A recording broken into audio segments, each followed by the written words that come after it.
We are live from the Edge Ice Arena in Bensonville for the CCHL Game of the Week, a Jana Media production on YouTube Live.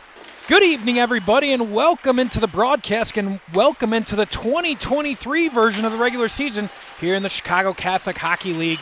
We'll get the CCHL Game of the Week in 23 started with a matchup between Brother Ice and the Fenwick Friars. Alongside Luke Jordan, I am Max Anderson. We'll have all the play-by-play and color action for you here from the Edge Ice Arena in Bensonville. The last time we were at this rink, we saw some state championship games. Luke, both these teams starting to hone their game here as we turn towards January and February, where those state quarterfinals and semifinals will be right back here at the Edge. Yeah, and I mean, this is a very important game for both teams who are trying to gut their way out of the middle of the standings. You know, Fenwick is 9-9, Brother Ice being 8-8. They got to try to dig their way out of being 500, and this is a crucial game for both sides. No question about it. We talked about both teams coming in with some mixed results of late. Specifically, you start on the Fenwick side. Luke coming off an 8-4 loss against Marmion a couple nights ago. Coach Nick Fabrini was not happy with their consistency in that game. Yeah, I mean, he just explained consistency, and to talk myself, I mean, I'm having the same issue with my team. There's times in the season where you start to lose it as a team, and it's about how quickly you can put it all back together because you want to be ready for when playoffs comes, and you want to win the regular season banner as well. On the flip side, Paul Manning's Brother Ice squad sitting at 8-8, perfect 500, fifth in the CCHL, coming off back-to-back losses, a 4-1 loss to Notre Dame on Thursday evening, and then Friday night against Providence. They played well. Paul Manning was happy with his team's effort. They came out with a loss 3-2, but liked his team's performance that night. Yeah, he was very happy that they were able to keep in with Providence Catholic. I mean, Providence Catholic is easily the top 1 or top 2 team in the CCHL. So as a team that's trying to get out of the middle, it's huge to have close games with top teams like that, knowing you can compete with them. For Fenwick, it doesn't get any easier. They finish out their regular season with a couple of matchups with St. Ignatius, one with Bennett, one with Providence. They've got this game here tonight. They'll take on Mount Carmel. They've got about 10-day break as they'll do tournament action next weekend. They'll be out of town as they'll head to Madison, Wisconsin to play in the Mad City Midwinter Classic Tournament. So take a step out of CCHL play. And Luke, I know a lot of coaches around this time of year, maybe this next week or 2 weeks from now, like to do that out-of-town tournament, find out kind of where their team's at. Yep, my team's doing that as well. It's kind of right out of winter break. You want to get your team right back into the action. You want to play as many games as possible to get the chemistry back in place because after winter break or during winter break, you're not playing a lot, and there's not many ice opportunities. So now this is probably going to be a rusty game from both teams. So we're going to take a quick pause real quick as we fix one small technical issue. We'll be right back with Puck Drop in just a second.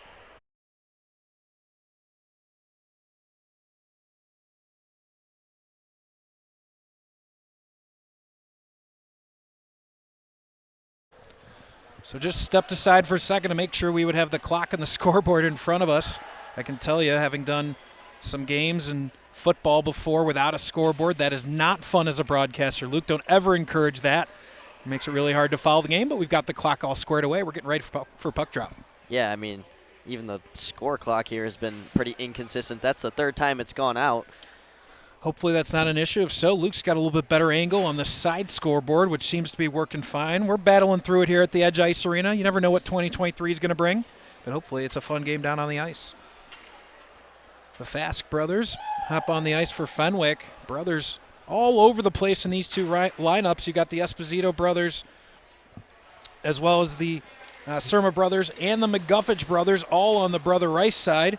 And then, of course, on the Fenwick side, you've got the Fask brothers as well as the Alessi brothers. So it's a family affair up and down both these two teams line up. And we get the 2023 CCHL Game of the Week underway here from the Edge in Bensonville.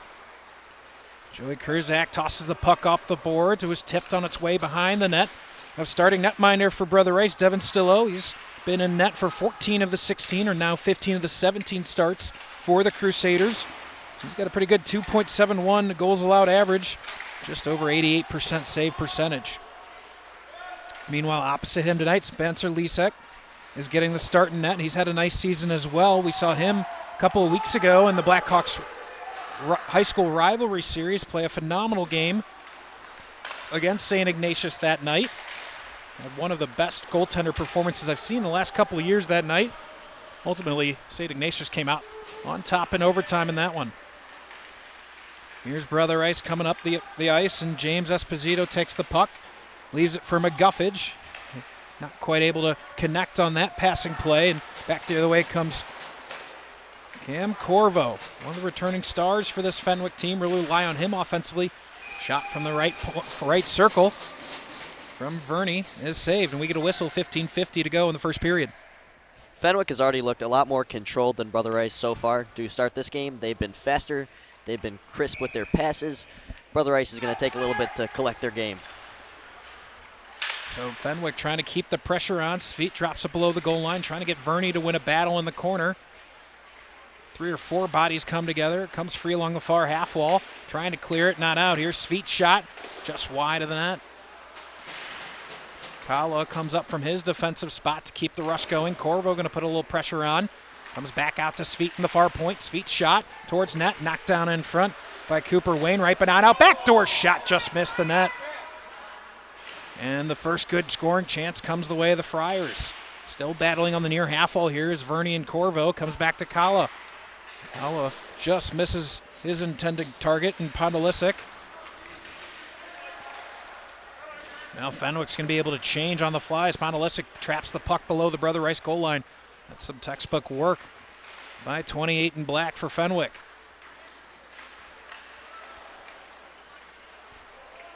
Wainwright collects in the corner. Stretch pass finds the stick of Moran. Now Moran 1-on-3. His Crusaders are in a change, so he just tried to waste some time. Give the rest of his line mates a chance to get on the ice. Here's Kurzik. He drops into the Brother Rice zone, but quickly taken away by Jacob Potocny. Rink wide to Gaskin. Leaves for Potocny. LaChance in the corner trying to pry it free. Waiting up the half wall is Johnny Senna. Still whacking away at it. McClory. LaChance trying to get it. Now it's Gaskin in the corner. He's got Hauser waiting for it. His shot towards net. Kurzik hit that with the inside of his skate. And back the other way come the Friars.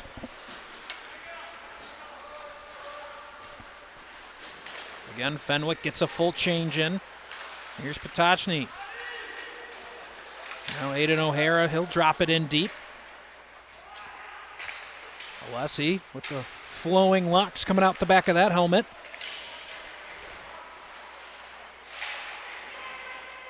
Tintero trying to pry it loose. Now Carter Fask. Of course, Owen Fask was not a part of that rivalry series game we did just a couple of weeks back. He was fighting through an injury. Good to see him back on the ice. One of the very talented, exciting young players. Still only a sophomore. Was such a meaningful contributor for this Fenwick team last year. Coming right back for the Friars and another year under his belt. Here's Esposito. Up to McGuffage. He can't handle as he crossed the blue line. Moore behind the goal. Centering pass comes to Spell. Spell's shot gets all the way through. Still sitting at the top of the crease. Follow-up shot, Esposito. Can't get it to go. Another shot off the post. And the goal comes off its moorings. Esposito's got his hands on his head. He knows he just missed a golden opportunity. Yeah, I think Lisek's going to be hugging his post after that one. Making 2 incredible saves there. Not him, but the post. He also made a couple good saves as well, though. And a great chance for Brother Rice. They were originally looking for the slot there, and it snuck out to the point, and it actually erupted in a very good scoring opportunity. So it didn't go as planned, but they still almost got a goal in the back of the net. Luke, I think you well know, the goaltender will tell you, he knew exactly where the 5 feet of height and the 7 feet of width was on that one. It was all skill. It had nothing to do with getting lucky. You know, those goaltenders, they know it. Well, they'll be happy to tell you about it. Here's a shot. Just getting a piece on the way to net was Lisek. Now Owen Fask puts behind the net to Karzik. Karzik's exit pass just got out of the blue line. Brother Rice put it right back in, so they'll be offsides with 12:34 left in the first. My vision isn't always promising, but I believe that could have been still onside. But officials got the better angle and the whistle for a reason. So. Pretty good flow thus far. Only a couple whistles. Here's Spell off the draw, drops it back. LaChance tried to find his man, who's sprawling down to the ice, lost his edge, was Owen Fask. Thought that could have been icing. No call. Point blank chance. Just missing the net on the shot was Pondolisic. Now battle in the corner. Won by Verney. Goes cross-ike to Kurzik. Kurzik shot deflected in front. Good save. Follow-up from LaChance. Deflected in front just over the crossbar. Now Kurzik back at the blue line. He shoots towards net. That might have gone off the side of the net. Verney on the far half. All three Crusaders come together, but it's a Fryer that comes away with it. Shot, another save made by Stillo. Stillo with 2 or 3 really good saves on this offensive zone chance. That shot from Kurzik looked like that one came out of the offensive zone for Fenwick. The linesman said no, so 11:45. We'll just get an offensive zone draw for the Friars coming. Stillo has had an incredible start so far. No question about it. Like you said, 3 already really good scoring chances for Fenwick, all stopped by the wall of Stillo so far. Got to make sure he continues to own those kind of angles off of the pads. It's something early to keep an eye on. Here's a backhanded shot. Make sure you're controlling those rebounds and kicking them where you need to get them. Jack Keedy circles. Here's a shot. Verney puts it into the chest of Stillo, and 11:29 left to go in the first. Just getting started here on the first CCHL game of the week of 2023. Live from the Edge in Bensonville. A battle of 4 versus 5 here in the CCHL. A couple of crucial points in the standings with just a handful of regular season CCHL games to go for these two teams. Coming up quickly on playoff time. Ayla gambles, loses. Fortunately, the puck just passed Moran. He couldn't play forward for the Crusaders. Now Corvo's backhanded shot, not giving up a rebound this time as Stillo. He'll take a whistle. So Fenwick starting to tilt the ice a little bit in the way of the Crusaders. Yeah, and they did that at the start of the game too, and then there was a period of time where it was very much, a tennis match back and forth. And in this last minute or so, Fenwick is starting to tilt the ice, as you said, and starting to pick up more momentum in this game in a scoreless rout so far. Face-off won by Fenwick. They can't control off the draw. Potocny comes back the other way with some speed. He skates wide. Cleanly gloved by Lisek. So, of the classic announcer's jinx, as I was talking about the flow of this game, we've got about 4 whistles in the last 30 seconds. So that pace we had for the first couple of minutes come to a bit of a halt. McClory able to win the draw, but misses his defenseman, splits them. So Hauser and O'Hara have to retreat all the way back 200 feet. Restart play. That pass just misses McClory. Alessi back to get it for the Friars. John Moore's exit off the boards, just a little bit far for Carter Fask. And so O'Hara again in his own zone restarts the play.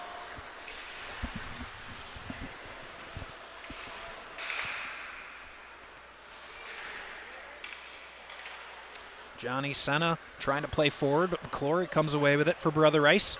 Now Hauser, rink wide, just off the bench. It was Jack McGuffage. He couldn't handle it. Matiziak putting some pressure on, but that gets chipped back out into the neutral zone. John Moore trying to play it up the boards, gives it to Tentero. Now Pondolisic back to Tentero. His pass intercepted as he tried to go cross ice. For Brother Rice, Luke, just seems like they're having some issues getting the puck into the Fenwick zone. They're doing a nice job of forcing on the, if they're going to enter the zone. Well, here's a point-blank chance. Good save by Stillo. Just got a piece that was left hand. Another shot deflected behind, but looks like Fenwick's going to force Brother Rice, dump the puck in deep, and go to work on the forecheck.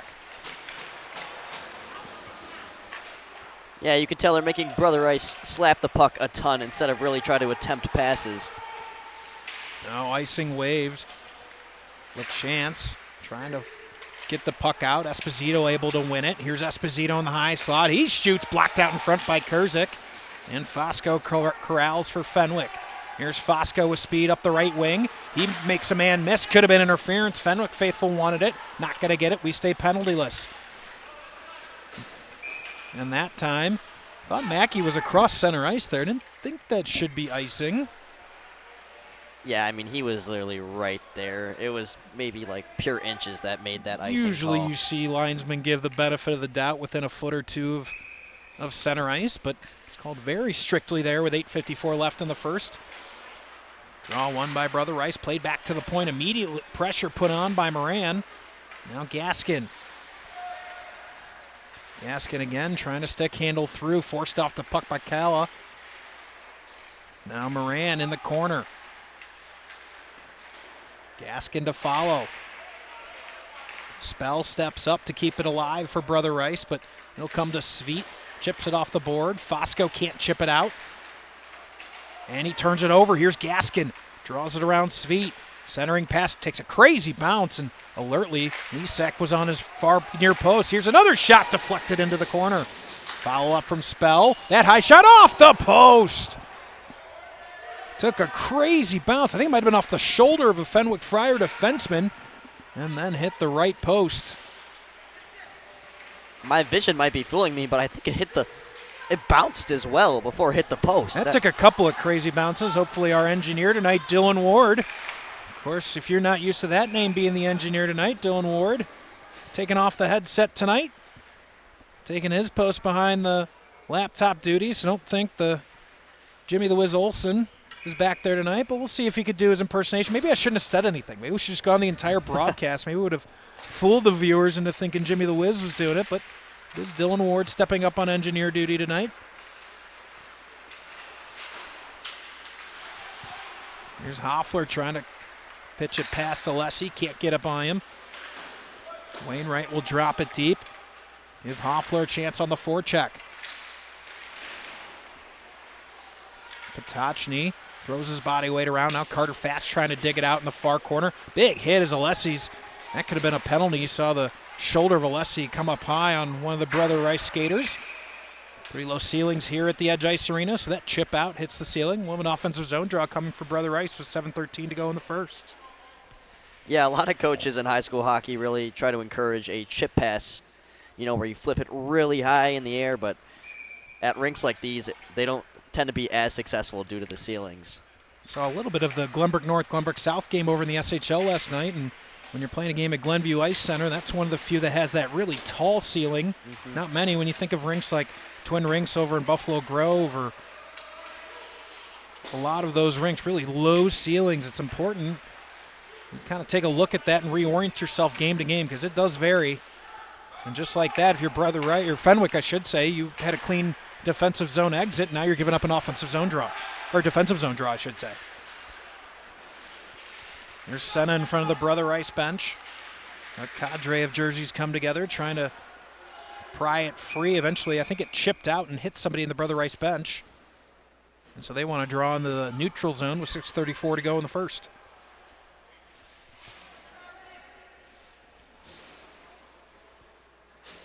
Still a scoreless game, but very back and forth hockey in the last couple minutes. From Fenwick tilting the ice to a little bit more of a even ground. So chipped in on the forecheck is Kurzik. Senna's going to try to put some pressure on. O'Hara chips it off the glass, bounces over the stick of LaChance. Just getting back to support is Kurzik.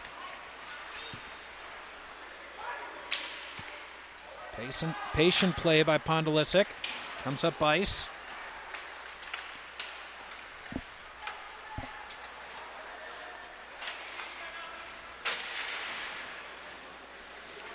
Official's hand is up. And we're going to get our first penalty of the game. I was looking in the opposite direction, didn't see the hooking, but that is the official signaling. So 2-minute power play coming for the Fenwick Friars. Yeah, I couldn't exactly tell it out too well because it was right in front of the Brother Rice bench, so it was right in front of a bunch of bodies, but I did see one of the Fenwick players go down and official's hand raised pretty quickly, so he didn't seem to be too decisive with that call. So Fenwick on the season around 87%, I should say 28% on the power play are the Friars. That's a very good number in high school hockey. Pretty much anything over 20% is a good power play. You get up into the high 20s, you're talking elite status on the power play. Talking about Glenbrook North, who's over 35% on the power play in the season. You're talking ungodly power play numbers. Just to give you some scale here at the high school level. Fast at the slot, leaves for Curtin, swings it across to Pondolisic. Cross ice to Fosco. Big save off the post. And again, Stillo keeping it scoreless. Now shorthanded is Keedy. Doing just enough to tie him up was Michael Curtin, and really important play there for the Friars. Back the other way comes Fosco.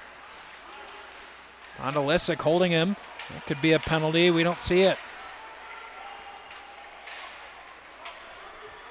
1 minute to go on the power play for Fenwick.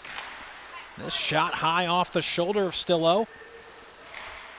I love that play there. Really subtle play there by Cooper Wainwright as he skated to get that puck in the corner. Just took a little bit of look up ice, found the lane, and he was able to get a clear on that attempt by the Friars. Here's Karabatsis. Has some troubles. He enters the neutral zone.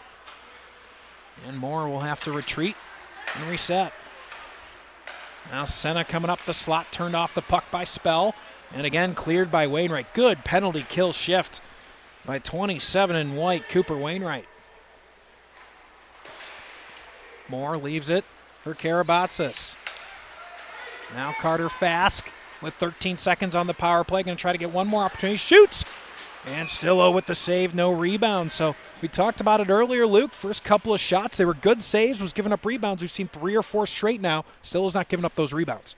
Yeah, not anymore. He's definitely gotten used on where to see where the Friars are shooting from, and he knows where they're shooting at this point. 4:03 remaining in the first. 6 seconds left on the power play. One more chance. Kahlo winds up. Right pad save. Kick to the corner by Stillo. Back to full strength as Mackey comes back on the ice for the Crusaders.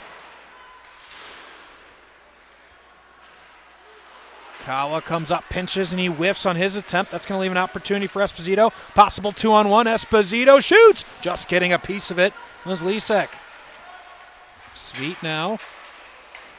Able to clear it. That chips over the shoulder. That's going to be an icing against Fenwick. Brother Rice right off that end of the penalty kill, I should say. Getting a chance going the other way, but a good save from Lisek. And a great job on the penalty kill by Brother Rice. I mean, they are second most in power play goals allowed, and they really stepped up on that penalty kill. I'm sure their coach is very happy about that, Coach Manning. On the Fenwick side, it was a couple of power play goals that Marmion got that really kind of set them back in their last game, so certainly going to want to stay out of the penalty box, as that really hurt them against the Cadets a couple of nights ago. Kurzik. Quickly out. Owen Fast can't quite catch up to it.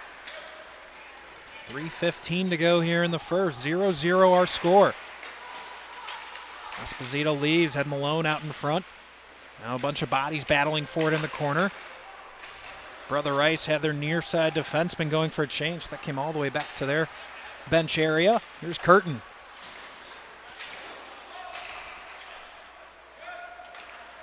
Now Joey Kurzik. Kurzik trying to get it deep, knocked down by Wainwright. Curtin tries to slap shot it deep, not able to, knock down. Here's Wainwright once again. Keedy with a smooth move around one man, skates behind the goal, looking for an outlet. His team was in a line change, so he's just able to hold the puck while the rest of his teammates get on the ice. Corvo able to get it out of the zone, but not far enough to Fast. Moran chipping it in.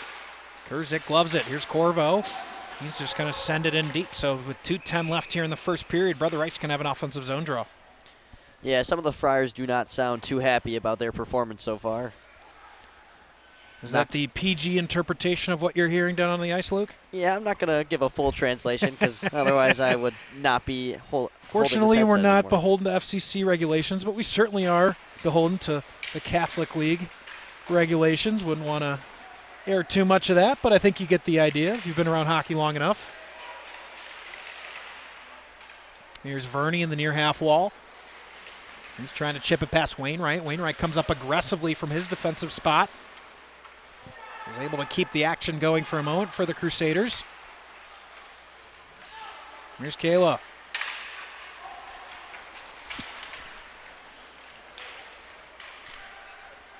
Shot from Corvo off the blocker of Stillo. Now patiently waiting with his Kala. Corvo point blank again, turned aside by Stillo. Kala that time wasn't able to find his man. Sveet's got to go all the way back to his own zone. 1:15 to go in the first. Fenwick gets 4 fresh bodies on the ice. Scoreless thus far here in the CCHL Game of the Week. Getting you started again here in 2023. Still getting used to saying 2023. Yeah, it's pretty odd. I'm not used to it either. Always takes a few weeks. So if I say 2022 a couple of times, you'll know why. Here's Moore. Swings across to Kurzik. He chips it deep. Stillo knocks it down. Spell gives it a big whack around the boards. Moore keeps it in at the near point. Connor Haggerty, one of the Brother Rice players that made the recent All-Star game. Shot from Moore. Just turned aside, but Connor Haggerty, the representative for Brother Rice in the inaugural CCHL SHL All-Star game that happened just a week ago. It was the SHL coming out on top. 6-2, right? Was that the final, Dylan, I believe? 6-2. When the champion got the old wooden skates trophy. If you hadn't gotten a chance to see that, head over to either the SHL or CCHL Instagram pages. Cool tradition. It's something I know a lot of hockey fans have been looking forward to for several years, that type of all-star game between the 2 top high school leagues in the state. Hopefully we see that for years to come. It was also very cool that they did a skills competition at the intermissions as well. Our very own Dylan Ward was on hand. Here's a backhanded shot with 5 seconds to go in the first period, waning seconds. And that will do it for the first period. A huge hit right at the end of the period. And slow to get up from it is Potocny. But after 1 period, it says 0-0 score. And the CCHL Game of the Week. We'll take a quick timeout. Come back with second period action in just a moment. Right here on your home for the CCHL YouTube Live.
Alrighty, we are back here. 17 fresh minutes to go as the teams flip sides for period number 2. Still the same people. I know I sound a little bit different, but this is Luke Jordan and Max Anderson to my left. As I have a mode where I can change voices. Hey, whatever you've got to do. We're gonna give Luke the chance to do some play-by-play here in the second period. So I'll flip over to color. Luke, it's just a second game with J&M Media. Certainly gets around the state, does some work for, I think, Prep you've done some games for, yep. And do some basketball and football over at Palatine. So happy to have Luke on the team and excited to hear what you got here on the CCHL Network. Quick thing I want to notice, Potocny just left with his jersey off to his locker room from that hit at the end of the first period. We hope he's all right. Yeah, he took that big hit right in front of the Zamboni door to our left, right as the buzzer sounded. So now here we go, second period here in the CCHL Game of the Week. That's now Mackey and Kurzak race for it, but it's picked up by Luke Lachance. Now in front, spin shot, and it's wide left. Huge opportunity to start the game of the second period for the Crusaders. It's now Esposito now trying to cycle it, but it's turned over.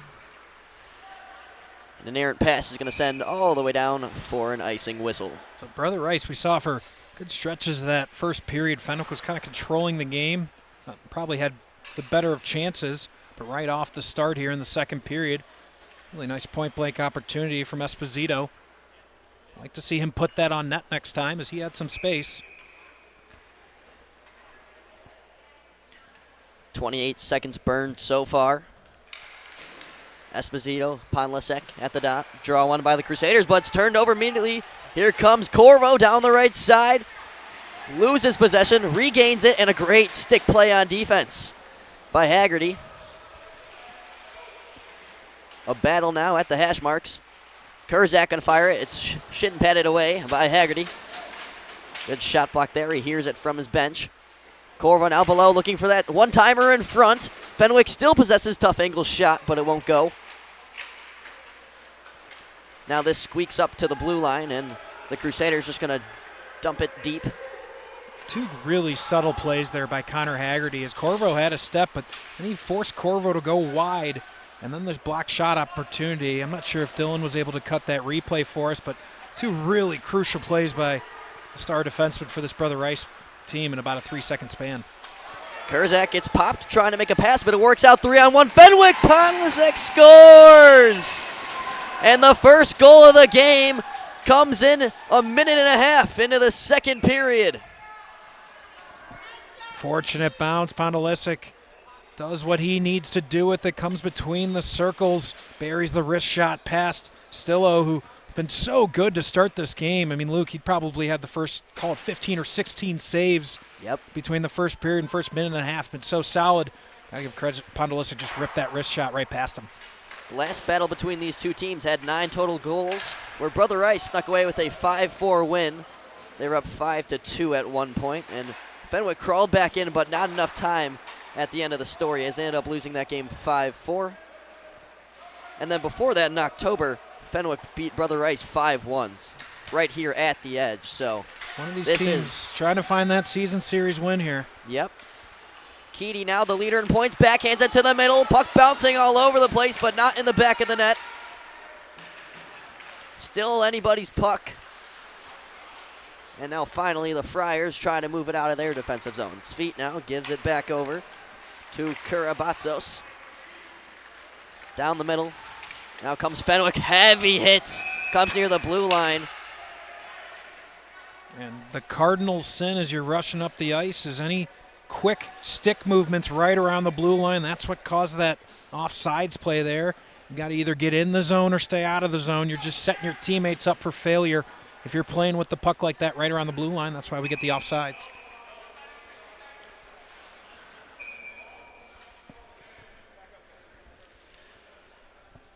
McClory and Owen Fask at the dot.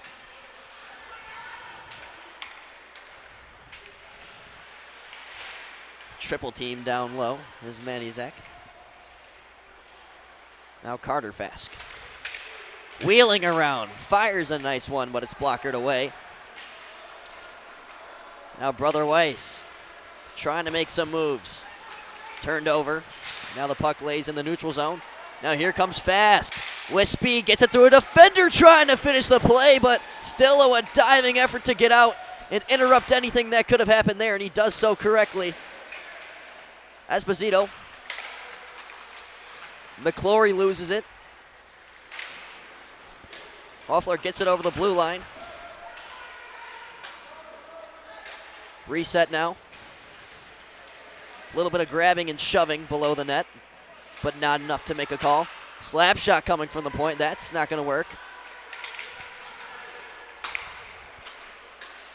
Nice skate block there.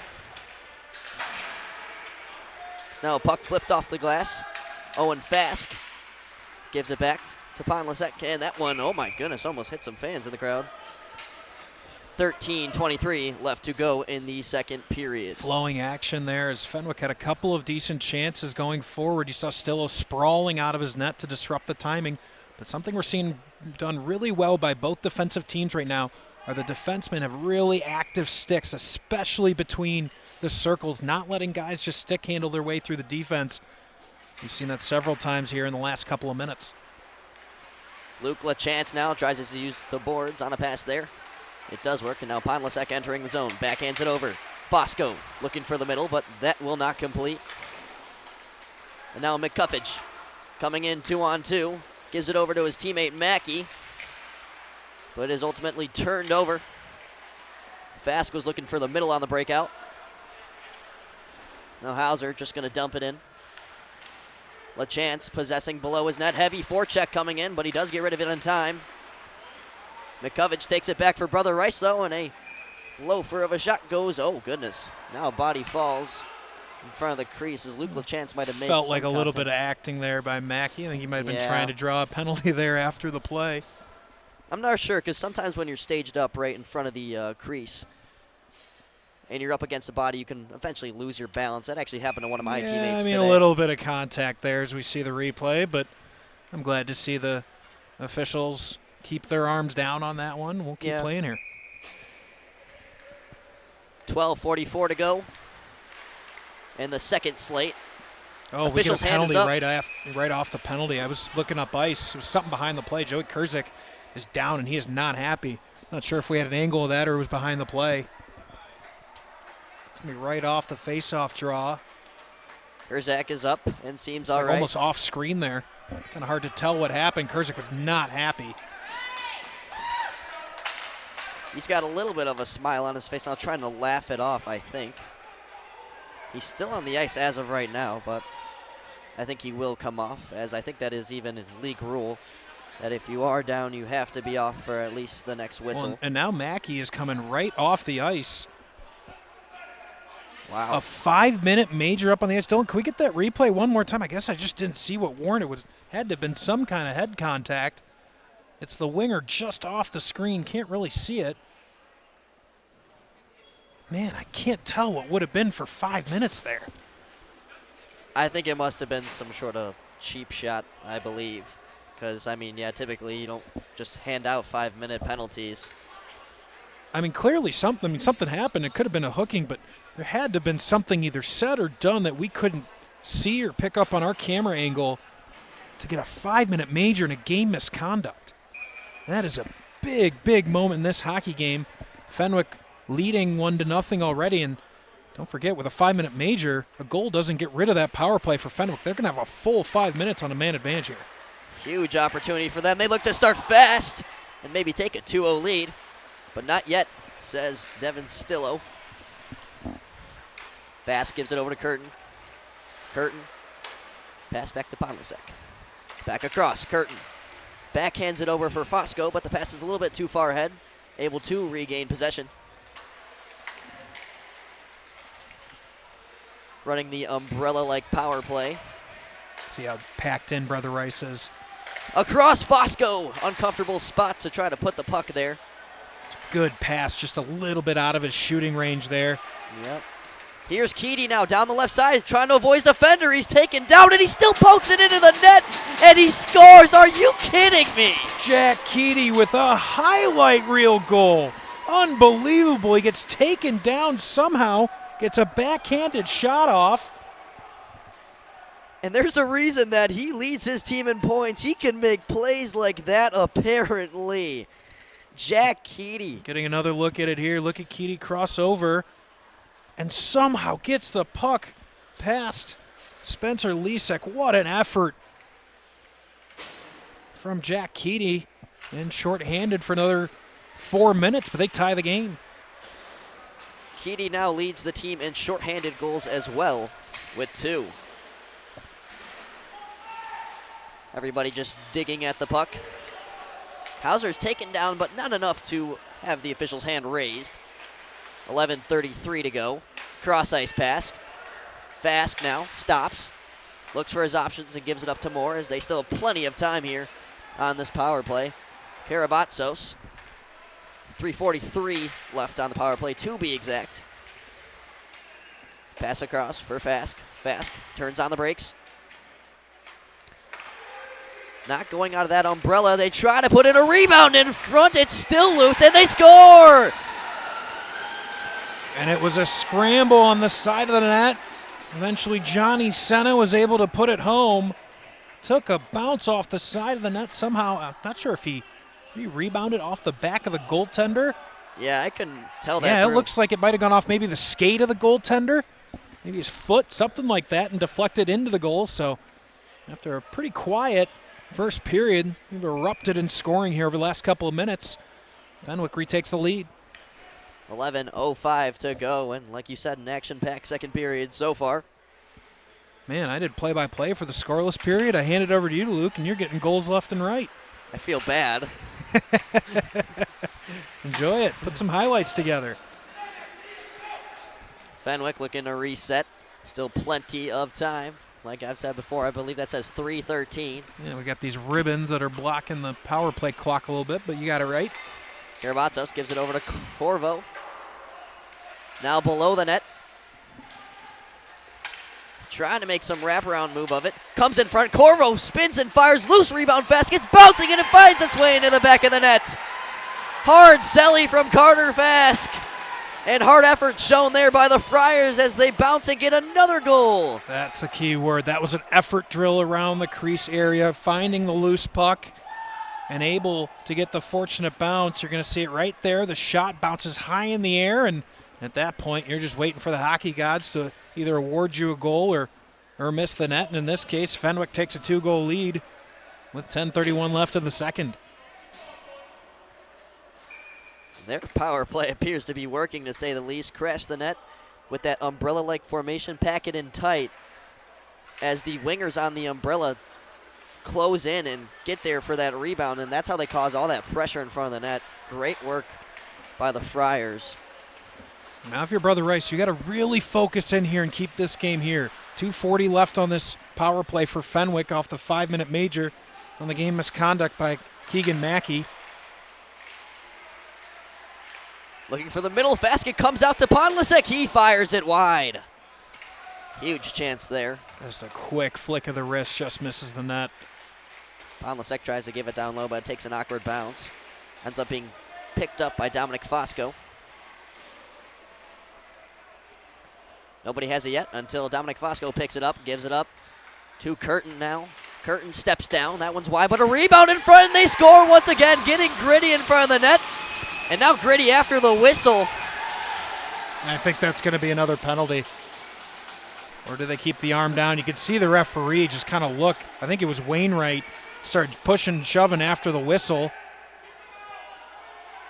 And I think they are going to give him penalties, but the effort on the backside by Michael Verney, again, just effort around the goal, getting the dirty goals. That's been the MO here for Fenwick. We've had 4 goals in what feels like just a flash of the eye as Wainwright gets the offsetting minor, so no additional power play time for either team, but all of a sudden a 4-1 Fenwick lead. Can't even keep up writing down who's scoring these goals in time. Yeah, I mean, the Crusaders should be lucky there that they're even getting offsetting there, as that shove appeared to be a bit much, but there must have been some talking going on as well. I still have got to find out between periods what happened with Mackey. I mean, we just did not see anything on our replay. Yeah. I'm curious to try to find out what happened there. Spell now, oh my goodness, he hit the official in the shoulder trying to dump it in on the penalty kill. Now Gaskin is grabbed behind, and I think they're going to give that a penalty, and they will. It's a hooking call on the Friars, so now they'll go 4-on-4 for the next minute 37. So 3 goals given up on the man advantage in about 3.5 minutes of penalty kill time for Brother Rice. That's certainly not the clip you're looking for if you're a Crusader, but at least they'll have 4-on-4 here and then get a couple of, call it 23 seconds of power play time on the other side. Yeah, that's a key help to try to bounce back in this game. I mean, there's still plenty of time to go. 9:15 left in the second to be exact. At the very least, just able to flip the ice. There's been so much pressure on Devin Stillo so far through the first 7 minutes of the second period. You got to try to change that dynamic. And they try to score there on a rebound, but great job by Lisek diving on top of that.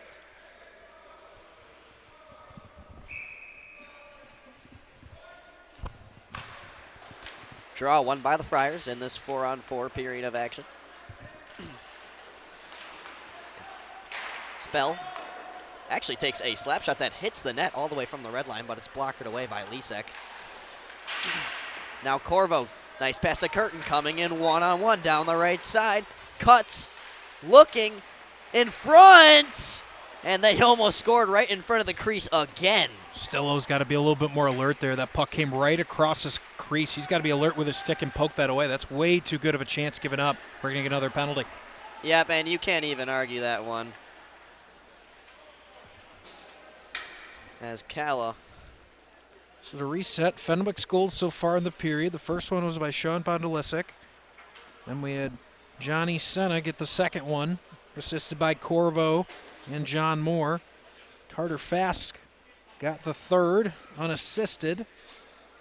And Michael Verney got the fourth, and that one was assisted by Michael Curtin. So now something you don't see too often in regulation, 4-on-3 hockey. Especially at the high school level because of coincidental penalties, unlike in the NHL where you do get a fair amount of 4-on-4s and the occasional 4-on-3. It's very rare you see that at the high school level. Yeah, we'll see how this turns out. Almost feels like an overtime-like feeling. It's a party right now in the Fenwick penalty box. Yep, 3 heads in there.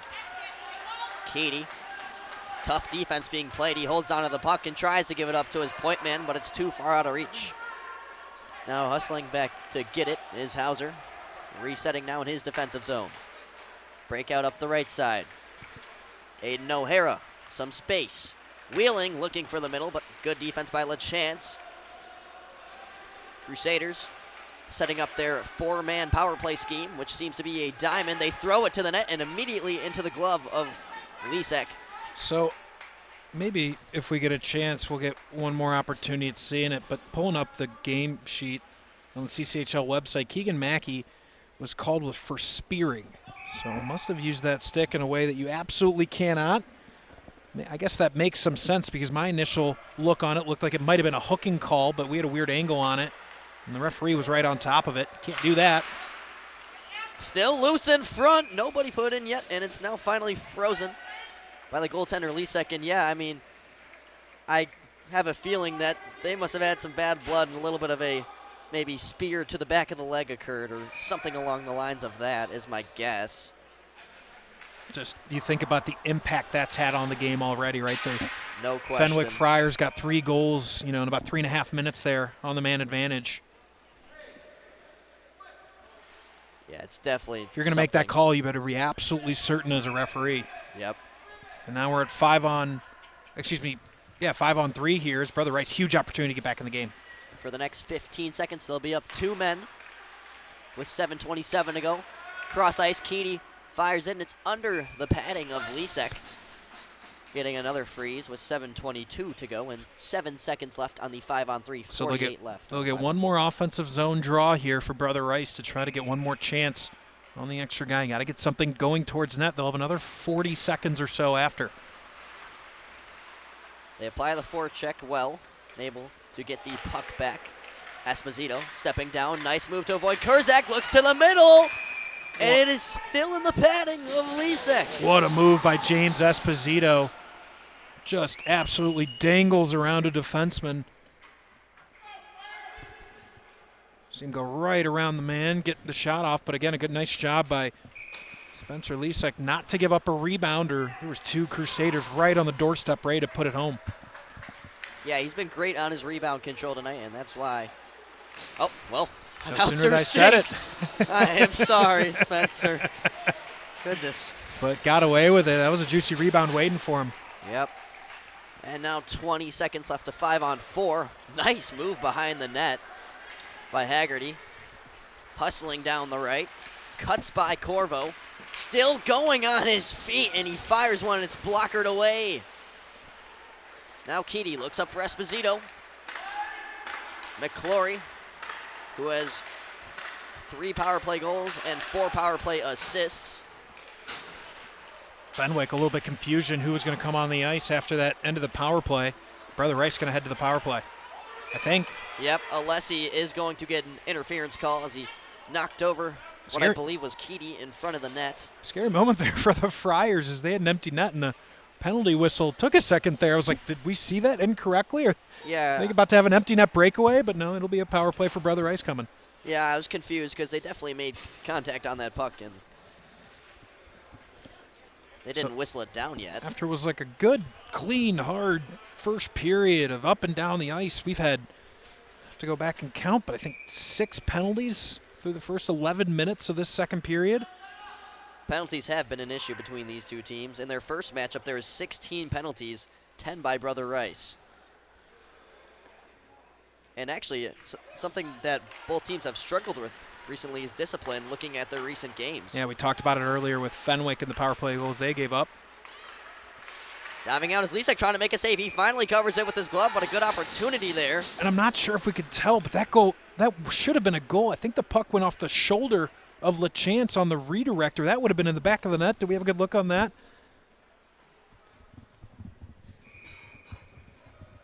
Yeah, you'll see the redirect coming right there, and it hit the shoulder. Wow, what a break for Fenwick. Brother Rice so close to getting back to within 2. Sena now on the penalty kill. Pressure comes in, but he knows just to send it in deep. Spell and the Crusaders reset.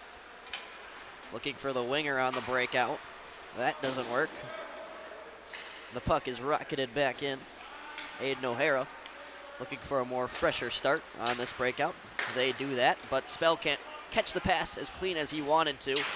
He's hustling in for that puck. Heavy contact, and Fenwick able to clear it once again. 5:34 to go.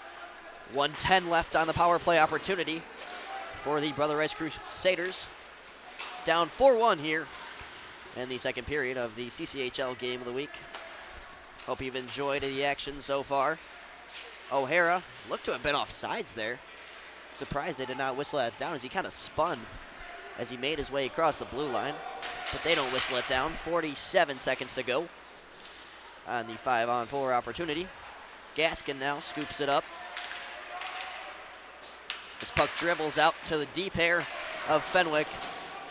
And they put it all the way back deep once again. Stillo now controlling. Leaves it for his defender. Keedy knocks over a man like a freight train in his tracks. Now here comes McCuffage. Coming inside. He's hit hard. Very solid hit there by Mikey Curtin. And now power play nearing the end. His Brother Rice has struggled, to say the least, on this power play opportunity. Yeah, haven't had much going towards net on this opportunity. Finally, we get back to 5-on-5. We'll see if we can stay there for more than about 12 seconds. Yeah, we'll see, to say the least. Corvo, a nice play below the net, creates a chance for Fask, and he just can't put it. I think there was just a little bit of a disruption from the stick of a Crusader that threw off the timing of that shot from Fask. Moran now picks it up and gives it over. Keedy grabs it out of the air. Has the only goal for Brother Rice so far. As he gets pinned up against the boards, his teammate scoops in and gets it, but Corvo intercepts it and now comes back the other way. In transition now, here comes Fenwick. Fast, hits on the brakes, gives it across to Corvo. Corvo with space, he fires it wide. And now a throw that goes below the net. 3:39 to go. Moran just gonna spin back and let things start over. Thomas Witt over to the left side for what looked to be Esposito, but Esposito thought it was for his teammate. Puck held up against the boards, 3:15 to go in the second period. Nobody's puck yet. McClory, glove save by Lisek that might have hit the post if anything, but Lisek just making sure and putting out his glove to make that save. Fast gets it out, showing off that agility. He gives it over to Matiazek, but it's taken away. Esposito now. Moran over to Witt. Witt just fires it down. Lisek almost made a hit there. Moran tries to put it in front. That puck is covered now by Lisek. I want to go back to that 2-on-1 with Corvo and Fask. You see, Fask makes a really good decision as he crosses the blue line, gets the puck over to Corvo, and then right here gives it the puck, and rather than going hard at the back post, he kind of glides through the slot. If he goes hard to that back post, that shot off the stick of Corvo might have found him. You don't want to just kind of glide in space. You want to pick a point, pick an end destination if you're Fask, especially on a 2-on-1 like that. You might have been set up for a goal. Karabatsos has to give it back down, and now they reverse the breakout. Alessi looks across with 2:14 to go in the second. Hauser's shoved up against the boards. This puck dribbles to Alessi. Now in the feet of Verney. Brother Rice clears, 1:57, under 2 minutes to go in this second period of 3. Haggerty and Karabatsos in a race for the puck. Now rang up the boards, but not out of the defensive zone yet. Hauser now finds it. Now looks to go up the right side instead. Gives it to Gaskin. Gaskin spins and uses the boards. And they're able to get in deep, but not far enough for a whistle. Some changes for both sides. Fenwick regrouping.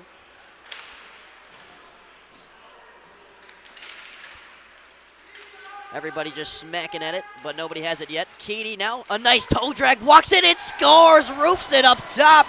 He's not got one but two beautiful goals. Oh, Jack Keedy just having himself a day here on the Game of the Week. Pulls the puck off the far half wall, drags it around the defenseman and buries it. My goodness, Jack Keedy, have yourself a day, young man.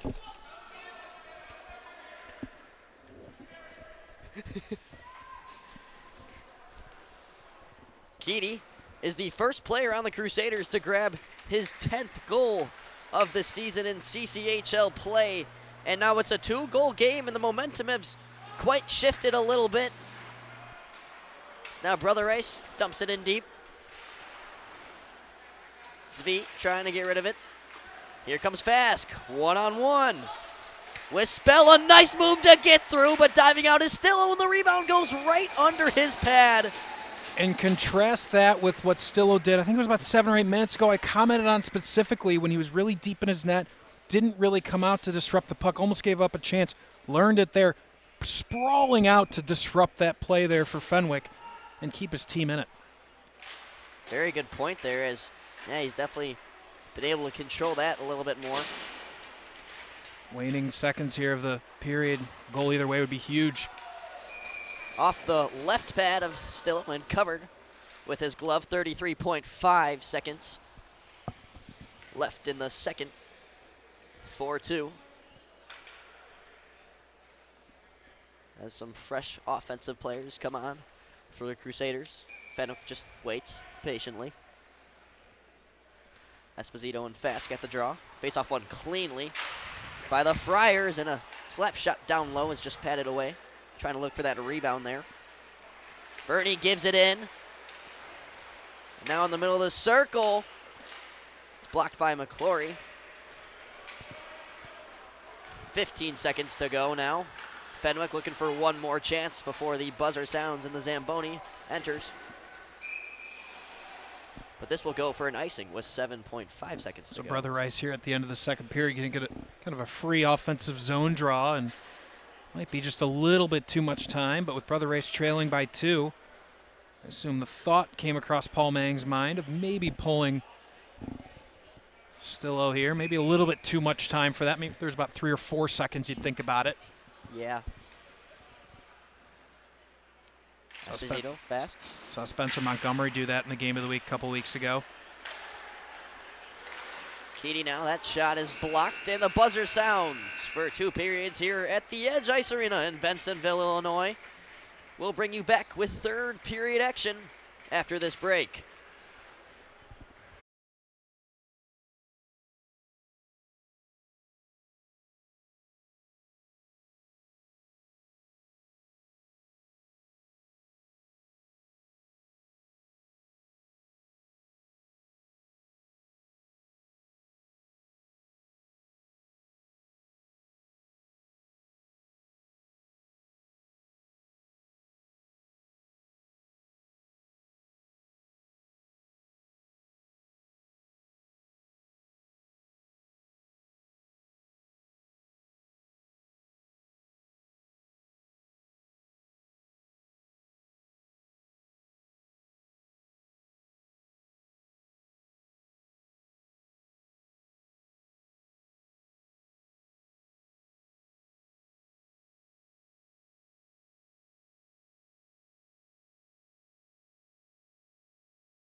Alrighty, welcome back. Third period, almost ready to go here in what's been a chaotic game, to say the least, here on the CCHL Network. Game of the week between the Brother Rice Crusaders and Fenwick Friars.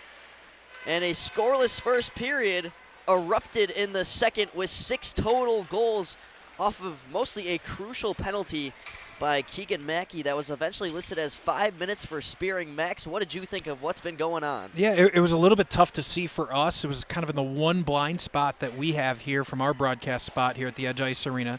So we didn't get a very good look at it, but the impact of that penalty can't be understated. I mean, 3 goals came on that power play for Fenwick to allow them to take control of the game on that 5-minute major. And you wonder on the Brother Rice side, trailing 4-2 as we get this third period started here at the Edge, what this game would look like if that spearing call doesn't happen. I mean, just such a critical moment of the game. And I really like the way Brother Rice was playing up to that point and then after that penalty too. I think that's been a lot of good things. Just talk about little things in hockey, just that small window of time has completely turned this game on its head. Yeah, and this ice make that gives the players at least like 10 minutes to prepare back for this third period. It's crucial because now it's more calm and collected. Now you're ready to go.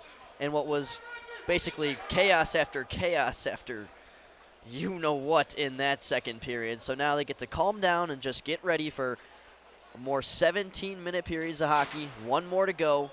You got to play it like it's a tie game. That's how you got to look at it if you're Brother Rice, no question about it. Yeah, we had a really clean first period, and you know, both teams kind of going up and down the ice. I think we only had 1 penalty, no goals, a lot of really fast play. It was Devin Stillo who really had an outstanding first period. I think he probably had somewhere in the neighborhood of 15 saves in that first period alone. So now the centers line up, and we're ready to go. Third period action here on CCHL Network. Brother Rice, Fenwick, 1 more period. Puck dumped in deep. Stillo just going to leave it for his defender, Spell, but that reaches beyond his stick as well. Now a battle at the blue line eventually erupts into the neutral zone. Keedy now, who has 2 goals, and the only 2 for Brother Rice so far. Had the puck, but now Esposito fired a shot wide. Up to the point now, Haggerty. That one follows wide as well.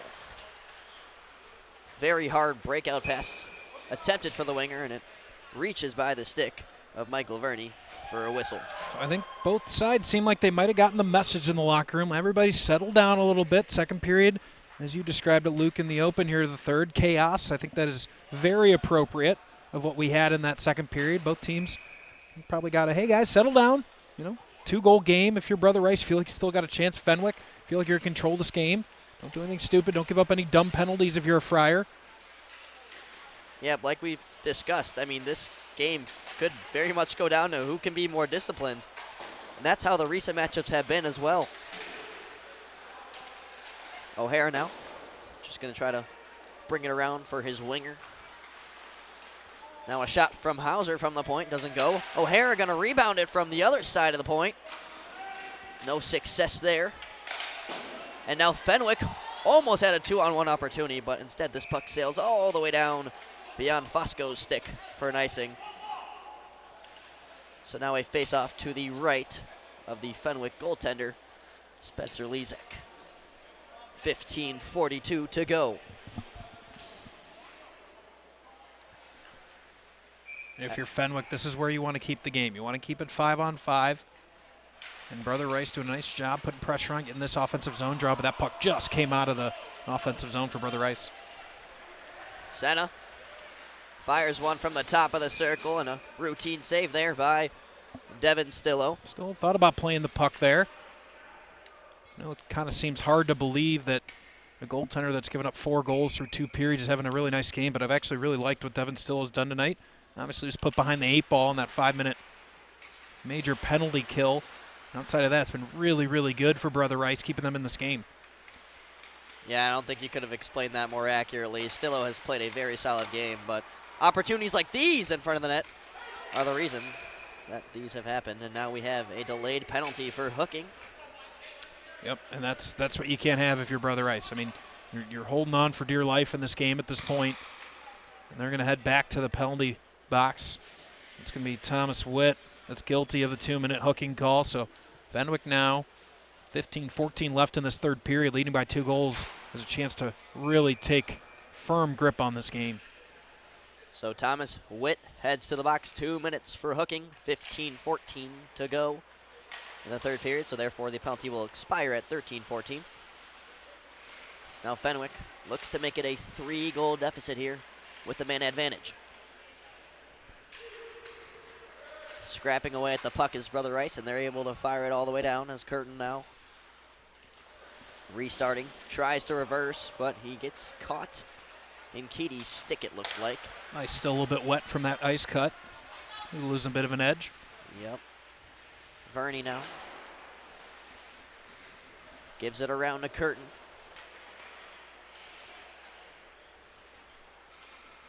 Kicking at the puck are the Crusaders, but nobody has complete possession yet.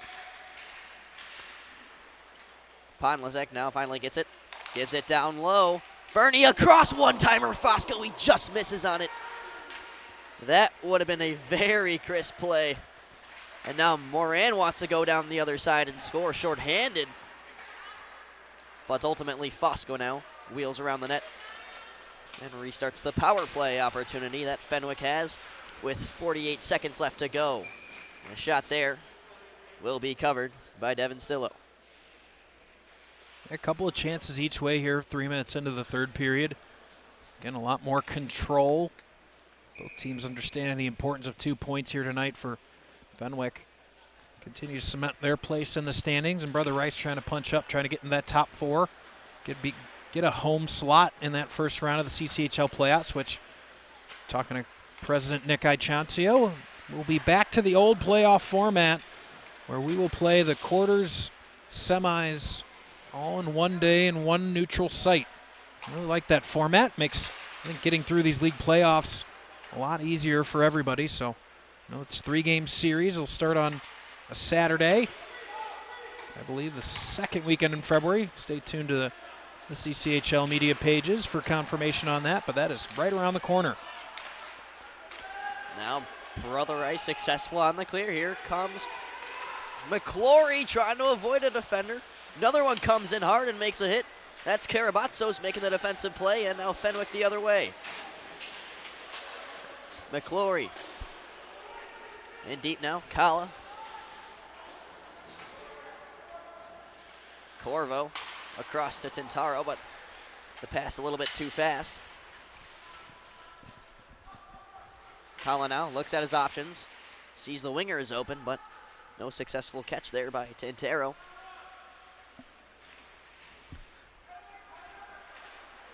Now going down the left side is Fesk and the Friars. Here he comes. A nice move to avoid the defender and a nice save off the shoulder of Devin Stillo.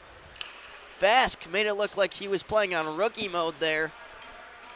But a great save by Stillo to stand tall and keep this game at 2 with 12:20 to go. Both of these Fask brothers have the ability to, as you put it, Luke, put the defense on rookie mode.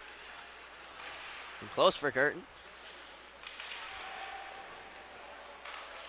Sveet now fires it, but it ends up wide. Back up to him, take 2. That one goes wide, and now O'Hara gonna get on it for the Crusaders. Kept below the blue.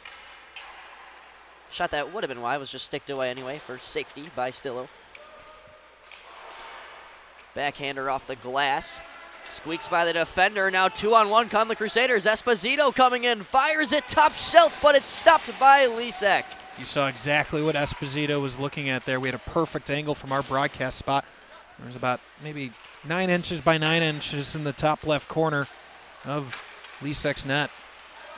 Now Moran looking for an opportunity, but a good close in there by the Friar defenders is now Curtin. A little bit of a miscommunication there by Matiziak. Moran gives it across to Wainwright. 11:09 to go in the third period. Still 4-2 up to this point. Keaty trying to get by LaChance. His teammate Moran comes in for him. And a great job closing the gap there. Keedy parking out in front of the goal looking for that hat trick. He's had just a sparkling night here tonight on the Game of the Week. Talk about showing up when the cameras come, huh? You know, we're going to get a penalty. Slash. Absolutely. Yeah. Sean Moran, his tempers flare, and he gives a slash to Fosco as both of them were going at it for a while on the right side of the ice. And that just can't happen if you're Brother Rice. I think they've had the better of play here in the third period. And I looked down at Paul Manning, and he was just rubbing his temples in frustration because he knows his team is starting to make some progress, had some nice chances. He had the one from Esposito. That was a nice shot, save from Lisek. Kind of really started to control a bit of this game, down 2, and take that penalty. Now you're going to be killing for the next 2 minutes at 10:39 left in the third. Yeah, not something you want to have. So now Fenwick will get to go back on their power play.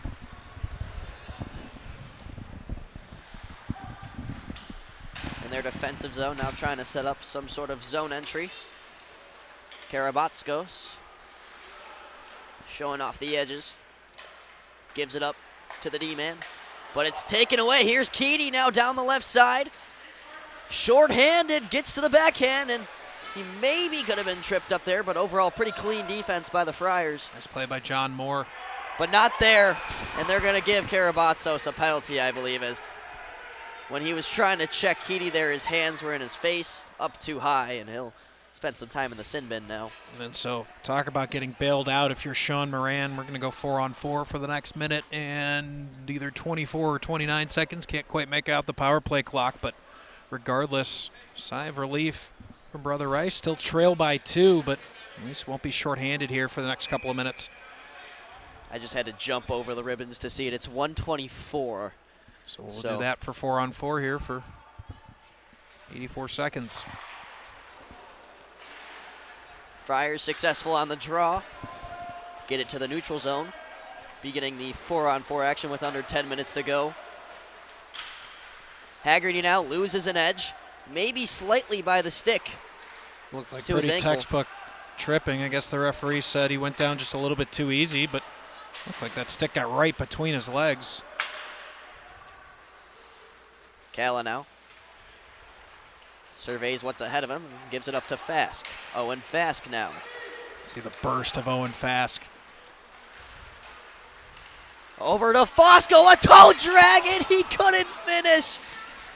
Oh my goodness, SportsCenter Top 10 might need a couple plays from this game, and Fosco almost became one of them. The saucer pass from Owen Fask, a thing of beauty, and what a save on the other end.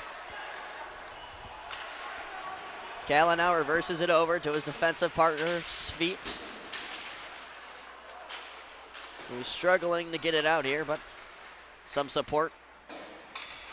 But it ends up being flipped off to the ceiling for a whistle. And again, the other home rink is we're going to get another look here at that just gorgeous pass across the ice from Fask.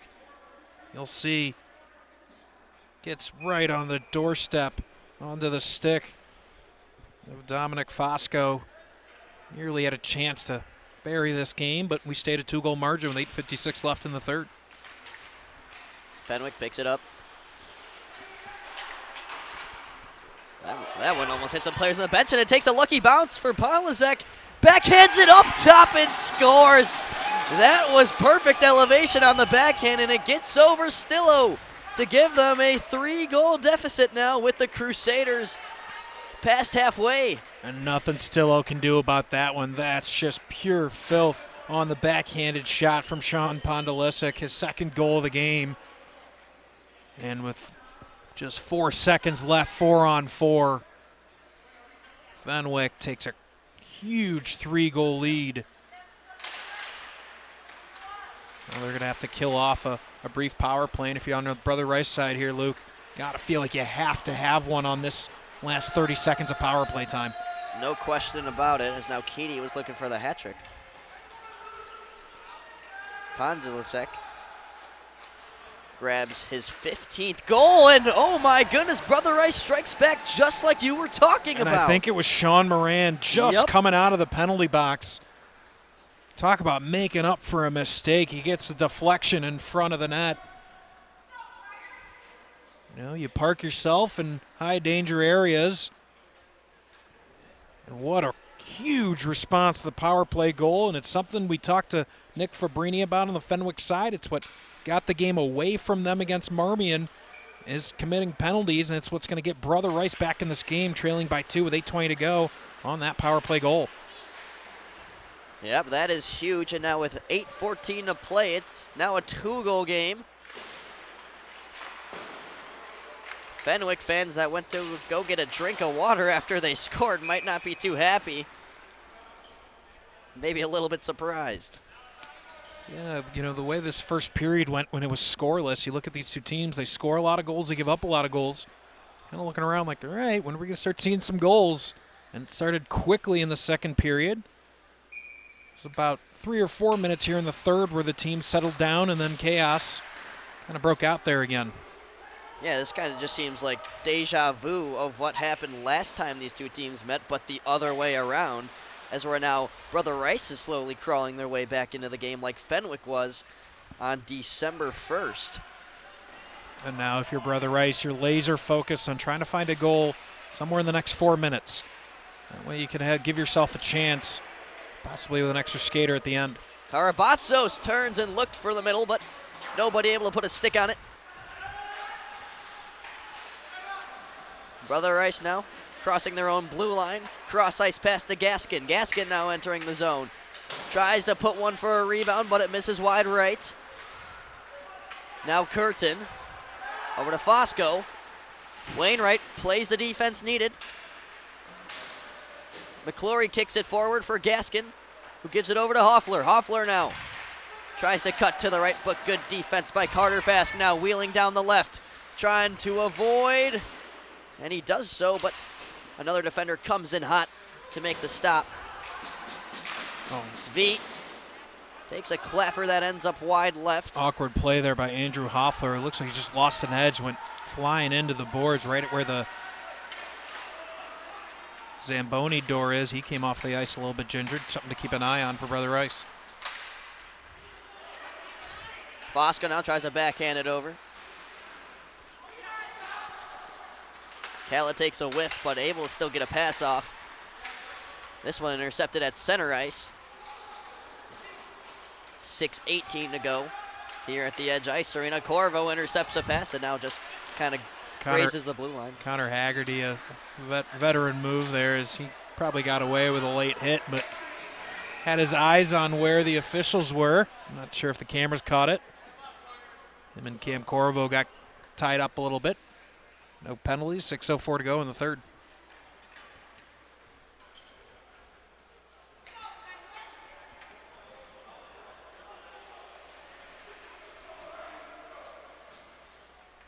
The officials conversing over something, not exactly sure what, as now they back out into their positions. It'll be an offensive zone face-off for the Crusaders. Looking to try to cut the deficit in half here and hopefully get their way back into this game entirely. Really needing this crucial game. Bernie now gives it over. Ponlasek backhand, looking for the hat trick, but Stillo stands in front of it and makes the save. Stillo keeping his team in the game. That is not an easy save. It was a great pass across. Not able to beat Stillo, who, again, I know it sounds like I've said it 3 or 4 times, but bears repeating. They've given up 5 goals, but really like the game of Devin Stillo so far tonight. Times has not been helped out by his defenseman at all, but he's bailed his team out and keeps them in the game with 5:45 to go in the third. McGuffage tries to step in front to make a turnover, but Esposito gets in front of it instead. High sticking now for Brother Rice, and they're still going to touch it, so now face off to what will probably be to the left of Stillo. Yeah, if you're Brother Rice there with the puck that deep anyways, you don't want to necessarily waste any time there. You see a lot of times teams don't want to play the puck because they don't want to give up the defensive zone draw. Whether it was intentional or not, you just touch the puck, get that done as quickly as possible with 5:30 left, get back underway, hopefully win this defensive zone draw if you're Brother Rice.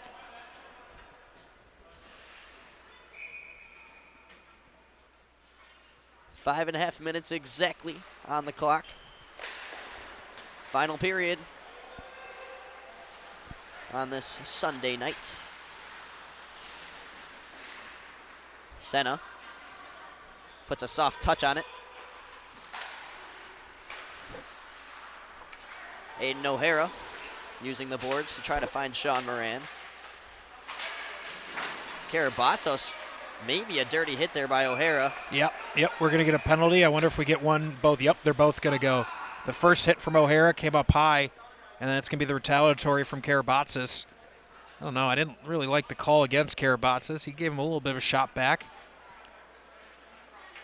Oh, it's going to be a 10-minute misconduct on O'Hara, so he will spend, presumably, he will spend the rest of the game in the box regardless.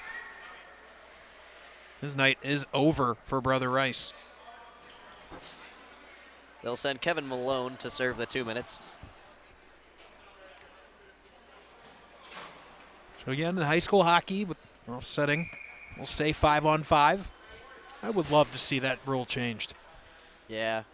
I know, things like delay a game that don't happen in high school hockey, I kind of get it.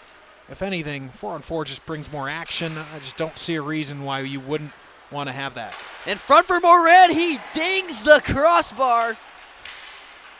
Purely inches away from what could have been a 1-goal game. Now up for Carter Fask. The brothers now coming in 2-on-2. And Owen can't connect with Carter. Up to the point, Sweet trying to put some contact on it, but hits off one of the defenders.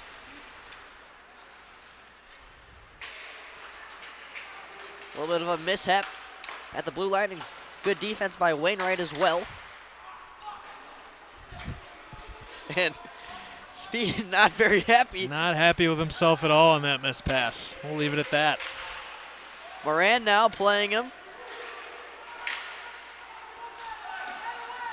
Fosco. Crusaders looking to reset. 4 minutes to go. Surprised there's no call there. Looked like textbook high sticking break for Brother Rice. Keedy now scoops it up, looks for the middle, and that puck's gonna dribble out but stay in the zone. But not for long. Fosco and Fask coming in 2-on-0. Fosco gives it across, back over, give it go. What a save by Stillo. Still loose in front. It's not over yet. Keedy dives on it, and that might be a penalty shot. Hand is raised by the official. Absolute chaos. I don't know if there's enough of a roll back there to get all that action. My goodness, first the 2-on-0. Plays it across, the unselfish pass from Fask. It's still loose. Now it's behind Stillo. And then the penalty after. It's going to be a cross-check to the face.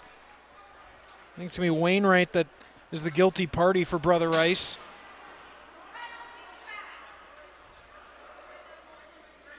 Yeah, my face looked like Joe Rogan when he covered the UFC match that one time. I think we are. Looks like we are going to get a penalty. No, we're not. I know the fans called for it. Luke, you questioned whether we might see one. I thought there was a chance. Yeah, because he fell on the puck there, and sometimes if the officials feel like it, they'll call a penalty shot if they think that Keedy truly dove on it to try to get a whistle. I actually did that one time in a tournament. I stood in front of the net, and I covered the puck while my goalie was out of the net because I, saved a shot. They ended up getting a penalty shot, but they didn't score, and we ended up winning that game. Well, so. Your goalie bailed you out, right? Yeah, 1,000 career save percentage for me. For Brother Rice, you got to take some chances here. The end of this power play will come with only about a minute and a half left in the game. So they're going to be looking for any chance they can for a shorthanded opportunity here. Applying pressure, but it sneaks out to Owen Fask. Trying to get to his backhand. Good defense there by Hauser, not letting that slide. McClory battling for it. He gets it up to Gaskin, but good containment at the blue line. Prevents any sort of breakaway there. And now Ponlasek.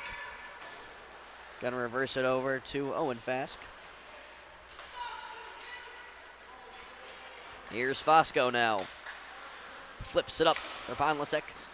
Off the boards. Owen Fask coming in with a lot of speed. Gives it up to Curtin. And I was about to say close the curtains. This game is over, but Curtin couldn't put it. I think he just whiffed. I don't even know that the initial stick check from the Brother Rice defender did anything. I think he just missed the puck. He was one of those so wide opens he couldn't get anything on it. Corvo gives it up to Kurzak. Back down to Corvo. Spell applying pressure now without a stick. Curtin walks down, and a good glove save there by Stillo to freeze the clock and the play with 1:53 to go. There's been a few instances in this game where Stillo has kept them in it. And I love that saying, if they find a way to win, that you remember that save. Well, we've had about 4 of those for Stillo here over the last 4 minutes, keeping this game at 5-3. Trying to find his team away. And this puck just going to get banged off the boards.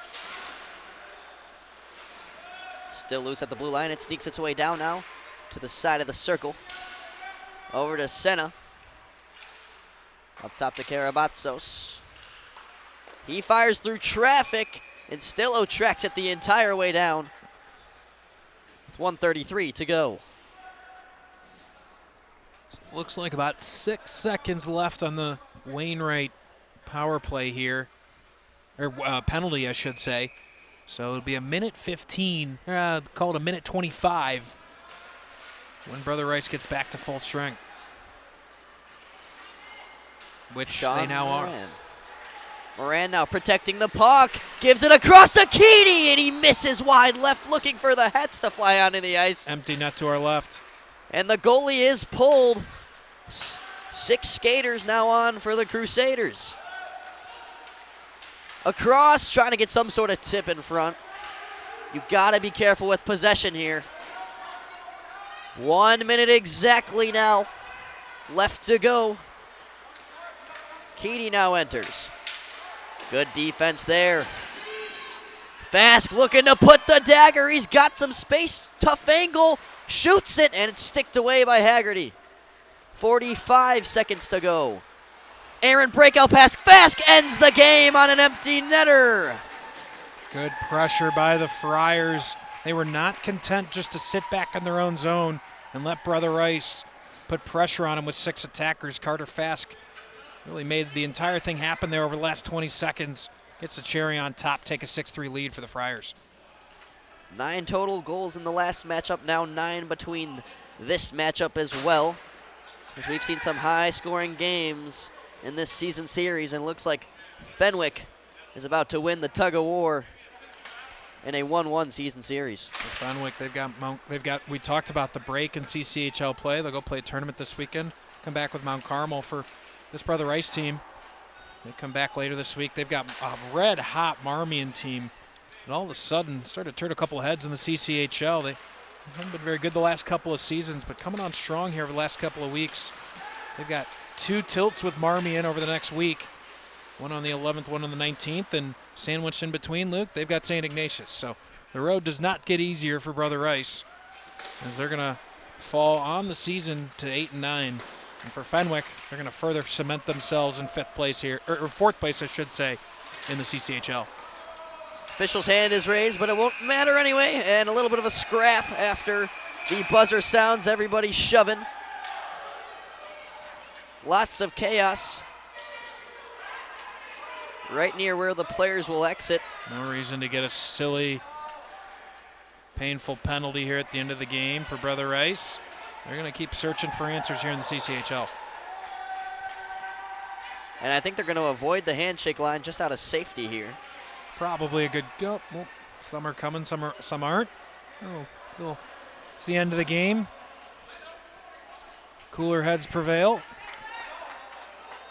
Great game we had here. Really, talk about a game of runs, a game of, you mentioned chaos a couple of times, Luke. All these different moments in the game. But if you're Brother Rice, it comes down to, in a couple of critical moments of the game, they gave up some penalties that really caused some problems. So that'll do it here at the end of this game at the Edge Ice Arena. Thank you so much to our staff, Sam Thiem on camera, Dylan Ward back here as our technical engineer, and Max Anderson and me, myself, Luke Jordan, the 2 commentators bringing you all the action tonight. Thank you so much for tuning in, and make sure to catch our next game of the week on January 19th, as Fenwick will be back here on broadcast taking on Mount Carmel. For now, This has been Luke Jordan, along with Max Anderson, as I said. I hope you guys have a good rest of your Sunday night, and we will catch you next week.